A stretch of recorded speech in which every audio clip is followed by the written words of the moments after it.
What's happening today, everyone? Thank you for those of you that took a few minutes to give me some great feedback on some topics you'd like to hear more of. And so, someone said, "Hey, what's some sales tips that are really on your mind, or things that bother you?" That was a great question, and instantly something came to my mind about something that really bothers me. And so, this is a very quick hit on learning how to filter everything you say to the client through a question of, will this benefit the client? So let me explain this a little bit more. Is I'm constantly hearing, when I'm out on the floor, I'll hear someone tell something to a customer that's completely irrelevant. And if you really focus on your words, and every time you are talking to the client, you are thinking about, hey, is this information beneficial to the client in their journey to help this move closer to a sale? So let me give you a couple examples of some statements that I hear that have no relevancy towards moving the client towards a sale. The first one would be when the client enters the door, someone looks at him and says, "Hey, have you ever been in before?" The client is trying to adjust the store. They're figuring out so much going on in their head. And now they have to process this question. Have I been in here before? I don't know. I've been to 100 stores, Hudson's, Haverty's, Bears. They don't know where they've been a lot of times. And so you're introducing something that's a little bit of an uncomfortable thought, and it's really irrelevant to closing the sale. It will come up in the journey if they have worked with someone that's made an impression on them that they want to work with. So it's a question I think it serves no purpose, and it just confuses and sort of slows down the process. Some other examples I hear is every now and then we will carry, a reputable vendor, but the vendor that doesn't have a lot of clout with the name. Some things that come to my mind is like we used to carry a vendor called HTL. I don't think they're around anymore, but the HTL letters stood for hottest trends in leather. Well, it's a silly brand. It doesn't really represent anything. And so someone will be explaining before the customer even asks, "Oh, this is carried by HTL." Well, that doesn't matter. The brand, a new brand called Modus.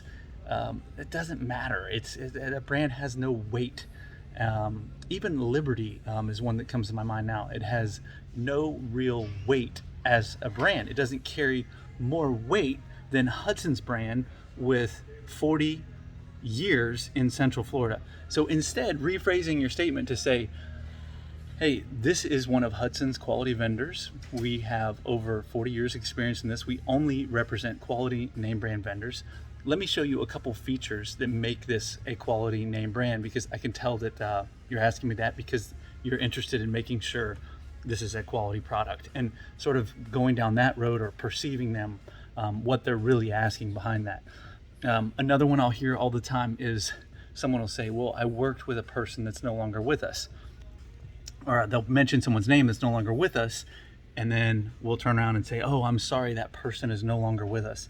Well, at this point, that's just a pain point for the client, and you regurgitating that isn't going to help them. Instead, just rephrasing that to say, "Oh, yes, I'm sorry. Yeah, I'll be more than happy to take care of that for you.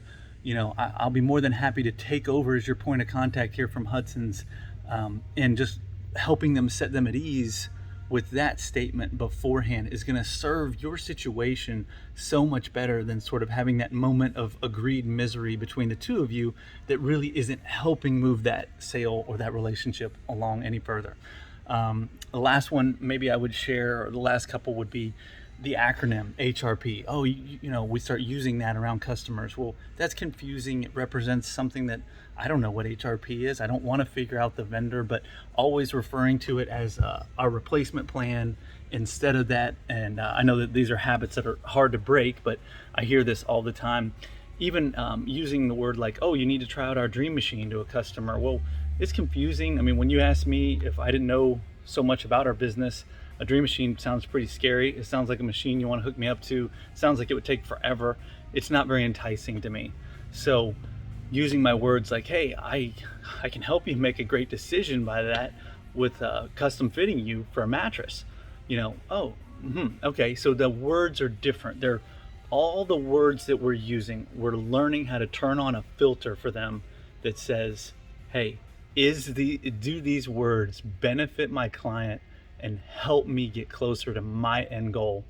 which is making a sale. So again, I just want to challenge you on this video to turn on a filter, and just after you say it or before you say it, actually before you say it is better, think, are these words going to help me move closer to a sale when I think about them through the eyes of June, our customer? Thanks for listening.